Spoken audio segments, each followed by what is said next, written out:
ਪੁੱਛਿਆ ਹੈ ਕਿ ਵਿਚਾਰ ਵੀ ਪਰਮਾਤਮਾ ਦੇ ਰਿਹਾ ਹੈ ਜੋ ਸਾਡੇ ਕਰਮ ਬਣਦੇ ਹਨ।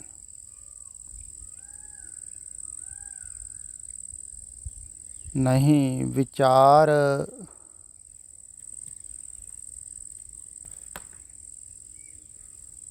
ਤੁਹਾਨੂੰ ਸੰਸਾਰ ਦੇ ਰਿਹਾ ਹੈ, ਸਮਾਜ ਦੇ ਰਿਹਾ ਹੈ। ਫਿਰ ਜੈਸੇ ਵੀ ਸਮਾਜ ਦੇ ਵਿੱਚ ਮਨੁੱਖ ਰਹਿੰਦਾ ਹੈ ਵੈਸੇ ਹੀ ਵਿਚਾਰਧਾਰਾ ਬਣ ਜਾਂਦੀ ਹੈ। ਇਸ ਕਾਰਨ ਅਲੱਗ ਵਿਚਾਰਧਾਰਾ ਆਦਮੀ ਦੀ ਬਣਦੀ ਹੈ। ਜਿਵੇਂ ਇਵੇਂ ਸਮਝ ਲਵੋ ਕਿ ਛੋਟਾ ਬੱਚਾ ਜਿਹਨੂੰ ਅਜੇ ਸਮਝ ਨਹੀਂ ਆਈ ਹੈ ਸੰਸਾਰ ਦੀ, ਉਹਨੂੰ ਕਿਸੇ ਹੋਰ ਧਰਮ ਦੇ ਵਿੱਚ ਛੱਡ ਦਿਓ ਅਤੇ ਜਿਹੜੇ ਵੀ ਧਰਮ ਦੇ ਵਿੱਚ ਮਜ਼ਹਬ ਦੇ ਵਿੱਚ ਤੁਸੀਂ ਛੱਡੋਗੇ ਉਹਦੀ ਵਿਚਾਰਧਾਰਾ ਉਹ ਗ੍ਰਹਿਣ ਕਰ ਲਵੇਗਾ। ਜੈਸੀ ਵਿਚਾਰਧਾਰਾ ਵਾਲੇ ਲੋਕਾਂ ਦੇ ਵਿੱਚ ਰੱਖੋਗੇ ਵੈਸੀ ਉਹ ਗ੍ਰਹਿਣ ਕਰ ਲਵੇਗਾ ਅਤੇ ਵੈਸਾ ਹੀ ਉਹ ਸਮਝੇਗਾ, ਵੈਸਾ ਹੀ ਉਹ ਸੋਚੇਗਾ ਜ਼ਿਆਦਾਤਰ। ਕਿਉਂਕਿ ਜਿਨ੍ਹਾਂ ਦੇ ਵਿੱਚ ਤੁਸੀਂ ਰਹਿ ਰਹੇ ਹੋ ਉਹਨਾਂ ਤੋਂ ਹੀ ਗ੍ਰਹਿਣ ਕਰਦਾ ਹੈ ਨਾ ਸਾਰਾ ਕੁਛ। ਵੈਸੀ ਹੀ ਸੋਚ ਬਣਦੀ, ਵੈਸੀ ਵਿਚਾਰ ਬਣਦੀ। ਫਿਰ ਜਿਹੜੇ ਧਰਮ 'ਚ ਰਹਿ ਰਹੇ ਹੋ ਉਸ ਧਰਮ ਦੇ ਵਿੱਚ ਤਾਂ ਵਿਚਾਰ ਅਲੱਗਾ ਬਣਦੀ ਹੀ ਹੈ। ਵੈਸੇ ਵੀ ਵਿਅਕਤੀਗਤ ਵੀ ਵਿਚਾਰਧਾਰਾ ਅਲੱਗ ਹੁੰਦੀ ਹੈ, ਸੋਚ ਅਲੱਗ ਹੁੰਦੀ। ਘਰ ਦੇ ਵਿੱਚ ਪਰਿਵਾਰ ਦੇ ਮੈਂਬਰਾਂ ਦੀ ਵੀ ਸੋਚ ਅਲੱਗ ਹੁੰਦੀ। ਤੋ ਜਿਹੜੀ ਸੋਚ ਜਾਂ ਵਿਚਾਰਧਾਰਾ ਚੱਲ ਰਹੀ ਹੈ ਨਾ ਉਹਦੇ ਕਾਰਨ ਬਹੁਤ ਸਾਰੇ ਹੁੰਦੇ ਹਨ। ਪਿਛਲੇ ਸੰਸਕਾਰ ਵੀ ਹੁੰਦੇ ਹਨ। ਇੱਥੇ ਸੰਸਾਰ ਦੇ ਵਿੱਚ ਰਹਿੰਦਿਆਂ ਹੋਇਆਂ ਉਹ ਕੈਸੀ ਸੰਗਤ ਦੇ ਵਿੱਚ ਰਿਹਾ ਹੈ ਉਹਦਾ ਵੀ ਅਸਰ ਹੈ। ਕੈਸੀ ਸੁਸਾਇਟੀ ਦੇ ਵਿੱਚ ਰਿਹਾ ਹੈ ਉਹਦਾ ਵੀ ਅਸਰ ਹੈ। ਕੈਸੇ ਸਮਾਜ ਦੇ ਵਿੱਚ ਰਿਹਾ ਹੈ ਉਹਦਾ ਵੀ ਅਸਰ ਹੈ। ਅਸਰ ਤਾਂ ਚਾਰੇ ਤਰਫ ਤੋਂ ਹੋ ਰਿਹਾ ਹੈ ਨਾ। ਤੁਹਾਨੂੰ ਤੁਸੀਂ ਪਕੜ ਰਹੇ ਹੋ ਵਿਚਾਰ ਚਾਰ ਚੁਫੇਰੇ।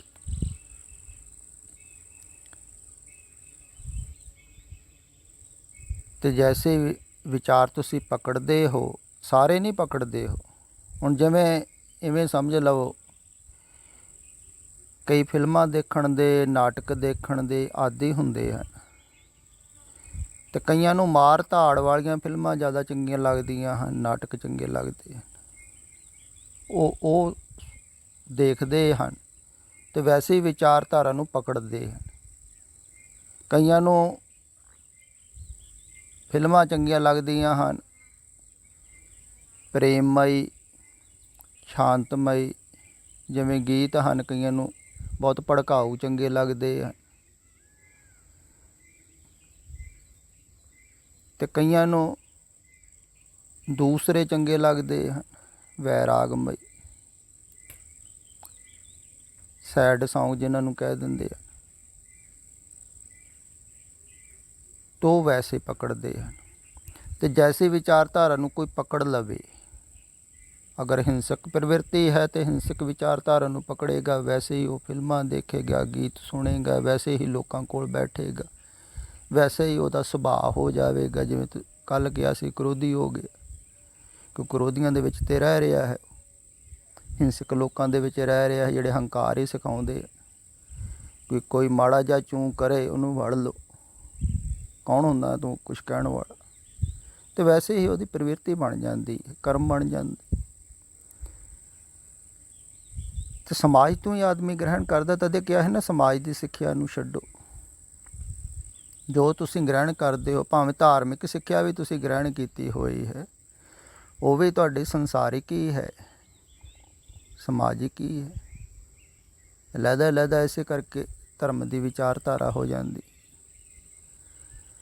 ਅਤੇ ਜੋ ਵਿਚਾਰਧਾਰਾ ਹੈ ਉਹ ਸੰਸਾਰ ਦੇ ਵਿੱਚੋਂ ਪਕੜੀ ਜਾਂਦੀ ਅਤੇ ਵੈਸੇ ਹੀ ਮਨ ਪਕੜ ਲੈਂਦਾ ਹੈ।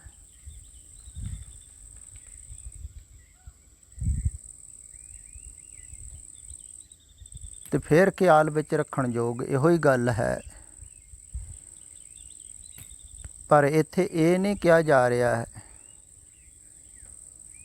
ਵੀ ਵਿਚਾਰਧਾਰਾ ਤੁਹਾਡੇ ਹੱਥ ਵਿੱਚ ਹੈ, ਨਾ ਹੀ ਇਹ ਕਿਹਾ ਜਾ ਰਿਹਾ ਹੈ ਵੀ ਪਰਮਾਤਮਾ ਕਰਾ ਰਿਹਾ ਹੈ।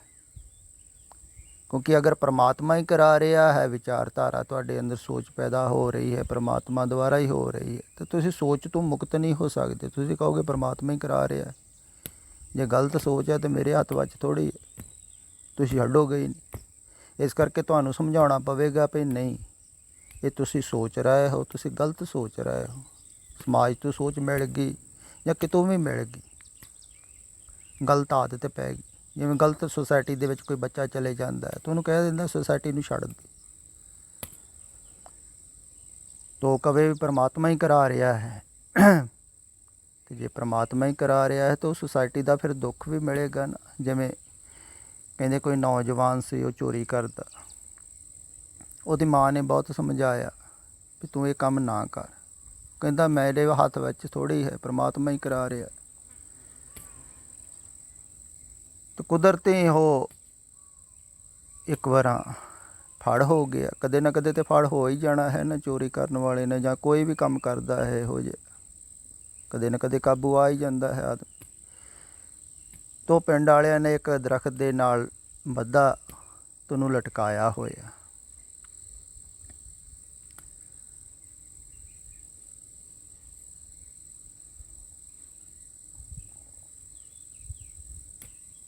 ਅਤੇ ਉਹਦਾ ਕੁਟਾਪਾ ਹੋ ਰਿਹਾ ਸੀ। ਉਸ ਤੋਂ ਪਹਿਲਾਂ ਮਾਂ ਇੱਕ ਸਾਧੂ ਕੋਲ ਵੀ ਲੈ ਕੇ ਗਈ ਸੀ, ਸੰਨਿਆਸੀ ਕੋਲ, ਮਹਾਤਮਾ ਕੋਲ, ਵੀ ਇਹ ਚੋਰੀ ਕਰਦਾ ਹੈ। ਤਾਂ ਉੱਥੇ ਵੀ ਇਹਨੇ ਉਹੀ ਗੱਲ ਕਹੀ ਸੀ, ਪਰਮਾਤਮਾ ਹੀ ਕਰਾ ਰਿਹਾ ਹੈ। ਅਤੇ ਕੁਦਰਤੀ ਉਹ ਵੀ ਉੱਦਣ ਭਿਕਸ਼ਾ ਮੰਗਣ ਉੱਥੇ ਆ ਗਏ। ਅਤੇ ਉਹਦੀ ਮਾਈ ਤਾਂ ਆਈ ਹੋਈ ਸੀ, ਪਤਾ ਲੱਗਾ ਵੀ ਮੁੰਡੇ ਤੇਰੇ ਨੂੰ ਫੜ ਲਿਆ। ਅਤੇ ਉਹ ਰੋਵੇ ਉੱਚੀ ਉੱਚੀ, ਮੈਨੂੰ ਬਚਾ ਲਓ, ਮੈਨੂੰ ਛਡਾ ਲਓ। ਮਹਾਤਮਾ ਕਹਿੰਦਾ ਵੀ ਇਹ ਜਿਹੜੀ ਕੁੱਟ ਪੈ ਰਹੀ ਹੈ ਨਾ, ਇਹ ਵੀ ਪਰਮਾਤਮਾ ਹੀ ਪਵਾ ਰਿਹਾ ਹੈ। ਹੁਣ ਚੰਗਾ ਚੰਗਾ ਤੁਸੀਂ ਕਹੋ ਪਰਮਾਤਮਾ ਕਰ ਰਿਹਾ ਹੈ, ਬੁਰਾ ਬੁਰਾ ਕੌਣ ਕਰਦਾ ਹੈ?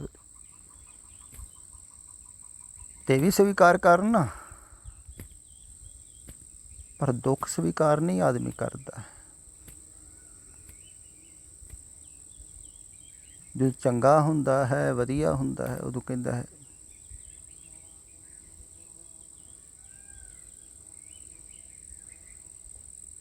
ਅਤੇ ਜੇ ਸਭ ਕੁਛ ਹੀ ਪਰਮਾਤਮਾ ਕਰਾ ਰਿਹਾ, ਫਿਰ ਦੂਸਰੀ ਗੱਲ ਇਹ ਹੈ ਕਿ ਜੈਸਾ ਕਰਮ ਕਰੋਗੇ ਵੈਸਾ ਫਲ ਮਿਲੇਗਾ।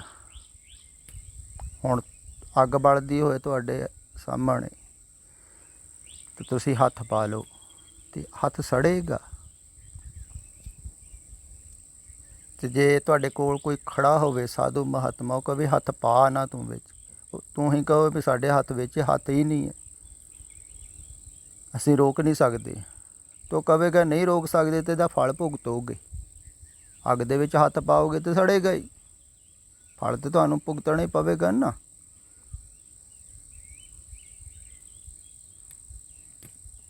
ਤੋ ਸੁਚੇਤ ਕਰਦੇ ਹਨ ਵੀ ਜੈਸੇ ਤੁਸੀਂ ਵਿਚਾਰ ਕਰਦੇ ਹੋ, ਜੈਸਾ ਸੋਚਦੇ ਹੋ, ਜੈਸੇ ਕਰਮ ਕਰਦੇ ਹੋ, ਉਹਨਾਂ ਦਾ ਫਲ ਦੁਖਦਾਈ ਹੈ।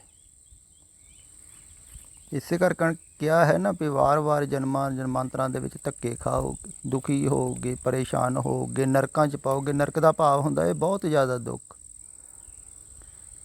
ਅਤੇ ਦੁੱਖ ਵਧੇਗਾ ਜੈਸੀ ਵਿਚਾਰਧਾਰਾ ਤੁਸੀਂ ਕਰ ਰਹੇ ਹੋ, ਜਿਹਦੇ ਨਾਲ ਜੁੜੇ ਹੋ, ਜੈਸੀ ਵਿਚਾਰਧਾਰਾ ਦੇ ਨਾਲ, ਜੈਸੇ ਕਰਮ ਕਰ ਰਹੇ ਹੋ, ਤਾਂ ਉਹਨਾਂ ਦਾ ਅਸਰ ਹੋਵੇਗਾ।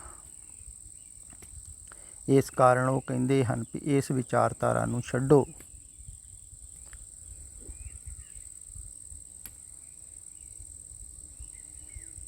ਅਤੇ ਆਹ ਜਿਹੜੀ ਵਿਚਾਰਧਾਰਾ ਹੈ ਪ੍ਰਭੂ ਦੇ ਪਿਆਰਿਆਂ ਵਾਲੀ, ਇਹਨੂੰ ਗ੍ਰਹਿਣ ਕਰੋ। ਇਹ ਬਾਹਰ ਨਿਕਲਣ ਵਾਸਤੇ ਵਿਚਾਰਧਾਰਾ ਤੁਹਾਨੂੰ ਦੇ ਰਹੇ ਹਨ।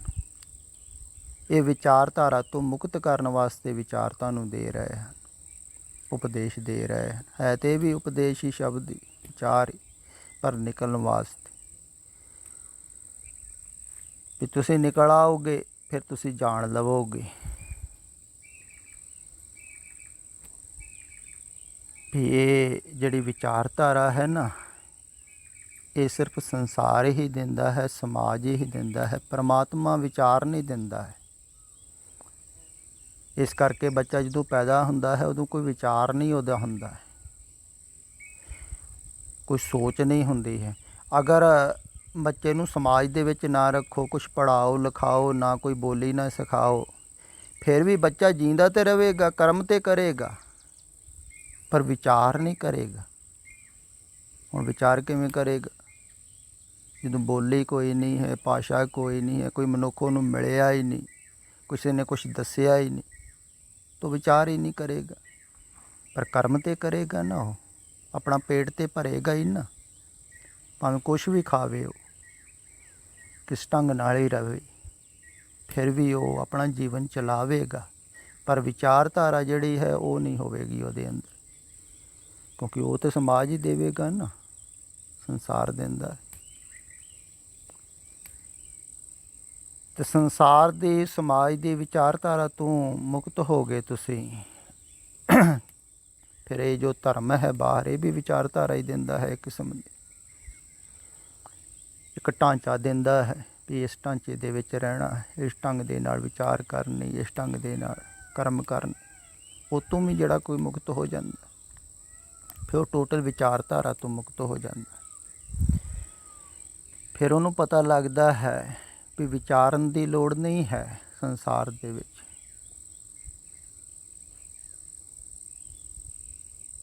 ਸੋਚਣ ਦੀ ਲੋੜ ਨਹੀਂ ਹੈ ਸੰਸਾਰ ਦੇ ਵਿੱਚ। ਫਿਰ ਉਹ ਵਿਚਾਰਦਾ ਨਹੀਂ ਹੈ, ਉਹ ਜੀਂਦਾ ਹੈ।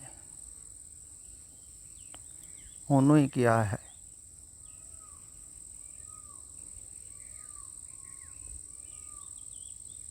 ਏਕੋ ਜਾਣੇ ਹੁਕਮ ਪਛਾਣੇ, ਬੰਦਾ ਕਹੀਏ ਸੋਈ। ਜਿਹੜਾ ਇੱਕ ਨੂੰ ਜਾਣ ਲੈਂਦਾ ਹੈ, ਹੁਕਮ ਨੂੰ ਸਿਆਣ ਲੈਂਦਾ ਹੈ, ਉਹੋ ਹੀ ਹੈ ਬੰਦਾ, ਉਹੋ ਹੀ ਹੈ ਜੀਂਦ। ਭਾਵ ਕਿ ਉਹ ਸੋਚਦਾ ਨਹੀਂ ਹੈ। ਜੇ ਸਭ ਕੁਛ ਹੁਕਮੇ ਅੰਦਰ ਹੀ ਹੋ ਰਿਹਾ, ਫਿਰ ਸੋਚਣ ਦੀ ਥੋੜ੍ਹੀ ਲੋੜ ਹੈ। ਫਿਰ ਤੇ ਕੱਲ੍ਹ ਨੂੰ ਜੋ ਹੋਵੇਗਾ ਹੋਵੇਗਾ ਹੀ, ਪਰਸੋਂ ਨੂੰ ਜੋ ਹੋਵੇਗਾ ਉਹ ਹੋਵੇਗਾ ਹੀ। ਤੇ ਜੋ ਹੋ ਰਿਹਾ ਹੈ ਸੋ ਹੋ ਰਿਹਾ ਹੈ, ਤੋ ਸੋਚਦਾ ਨਹੀਂ। ਪਰ ਸੋਚ ਵਿਚਾਰ ਇਸ ਢੰਗ ਦੇ ਨਾਲ ਤੁਸੀਂ ਖਿਆਲ ਕਰੋਗੇ ਤਾਂ ਬੰਦ ਨਹੀਂ ਹੋਵੇਗੀ ਵੀ ਸਭ ਕੁਛ ਹੁਕਮ ਅਨੁਸਾਰ ਹੋ ਰਿਹਾ ਹੈ, ਛੱਡੋ ਪਰਾਂ, ਨਾ ਸੋਚੋ। ਤੁਹਾਡੀ ਸੋਚ ਫਿਰ ਵੀ ਚੱਲੇਗੀ, ਕਿਉਂਕਿ ਸਮਾਜ ਦੁਆਰਾ ਚਲਾ ਰਿਹਾ ਹੈ ਨਾ, ਸਮਾਜ ਚਲਾ ਰਿਹਾ, ਚੱਲ ਰਹੀ ਹੈ ਰਾਤ ਦਿਨ। ਚਾਰ ਚੁਫੇਰੇ ਜਿੰਨੇ ਵੀ ਹਨ ਤੁਹਾਡੇ ਸਮਾਜਿਕ ਪ੍ਰਾਣੀ, ਉਹ ਸਾਰੇ ਹੀ ਸੋਚ ਨੂੰ, ਵਿਚਾਰ ਨੂੰ ਚਲਾਉਣ ਵਿੱਚ ਸਹਿਯੋਗੀ ਹੁੰਦੇ ਆ, ਉਹਨਾਂ ਦੁਆਰਾ ਚੱਲ ਰਹੀ।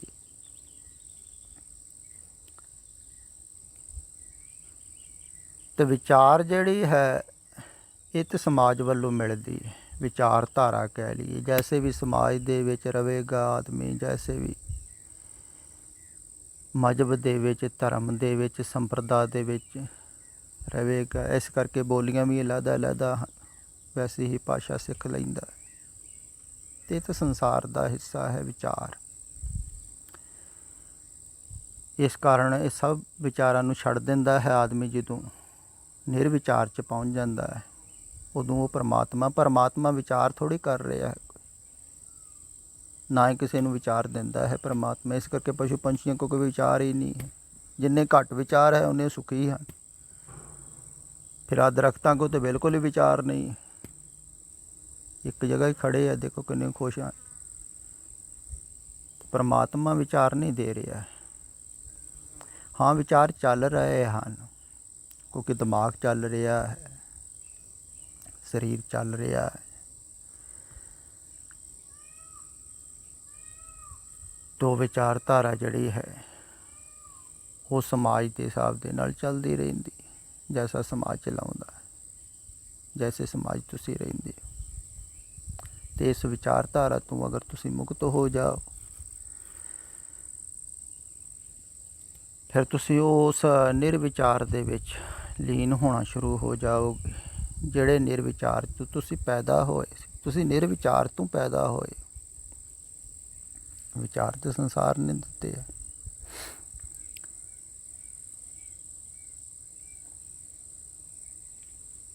ਤੇ ਇਸ ਕਰਕੇ ਕਿਹਾ ਜਾਂਦਾ ਸੰਸਾਰ ਨੂੰ ਛੱਡੋ। ਸੰਸਾਰ ਨੂੰ ਛੱਡਣ ਦਾ ਭਾਵ ਇਹ ਹੁੰਦਾ ਹੈ, ਬਾਹਰੋਂ ਤੇ ਨਹੀਂ ਛੁੱਟਦਾ ਹੈ ਸੰਸਾਰ, ਬਾਹਰ ਤੇ ਰਹਿੰਦਾ ਹੈ, ਆਤਮ ਗਿਆਨੀ ਵੀ ਵਿੱਚੇ ਹੀ, ਪਰ ਉਹ ਸੰਸਾਰ ਦੀ ਵਿਚਾਰਧਾਰਾ ਤੋਂ ਪ੍ਰਭਾਵਿਤ ਨਹੀਂ ਹੁੰਦਾ, ਸੰਸਾਰਿਕ ਵਾਂਗੂ ਸੋਚਦਾ ਨਹੀਂ ਹੈ। ਉਹ ਸਮਾਜ ਤੋਂ, ਸੰਸਾਰ ਤੋਂ, ਧਰਮ ਤੋਂ ਵੀ ਮੁਕਤ ਹੁੰਦਾ ਹੈ, ਧਰਮ ਦੀ ਵਿਚਾਰਧਾਰਾ ਤੋਂ ਵੀ ਮੁਕਤ ਹੁੰਦਾ ਹੈ। ਇਸ ਕਰਕੇ ਧਾਰਮਿਕ ਕਰਮ ਕਾਂਡ ਉਹ ਕੋਈ ਨਹੀਂ ਕਰੇਗਾ ਬਿਲਕੁਲ ਵੀ, ਕਿਉਂਕਿ ਉਹ ਵਿਚਾਰਧਾਰਾ ਤੋਂ ਮੁਕਤ ਹੋ ਗਿਆ। ਜੇ ਟੋਟਲੀ ਮੁਕਤ ਹੋ ਗਿਆ ਵਿਚਾਰਧਾਰਾ ਤੋਂ ਤਾਂ ਉਹ ਬਿਲਕੁਲ ਸ਼ਾਂਤ ਹੈ, ਨਿਰਵਿਚਾਰ। ਅਤੇ ਜਿਹੜਾ ਨਿਰਵਿਚਾਰ ਹੈ ਉਹ ਪਰਮਾਤਮਾ ਦੇ ਵਿੱਚ ਹੈ, ਕਿਉਂਕਿ ਵਿਚਾਰ ਜਿਹੜੇ ਹਨ ਉਹਨਾਂ ਦੁਆਰਾ ਮੈਂ ਪੈਦਾ ਹੁੰਦੀ, ਮੈਂ ਦੁਆਰਾ ਵਿਚਾਰ ਪੈਦਾ ਹੁੰਦੇ ਹਨ। ਅਤੇ ਜੇ ਵਿਚਾਰ ਹੀ ਨਾ ਹੋਵੇਗੀ ਤਾਂ ਮੈਂ ਨਹੀਂ ਹੋਵੇਗਾ, ਮੈਂ ਨਹੀਂ ਹੋਵੇਗਾ ਤਾਂ ਤੂੰ ਹੀ ਹੋਵੇਗਾ, ਤੂੰ ਕਰਤਾ ਤੂੰ ਹੋਊਗਾ, ਮੁਝ में रहा ना हो। जब आपा पर का मिट गया, जब देखो तो तू, देखो तो तू, देखो तो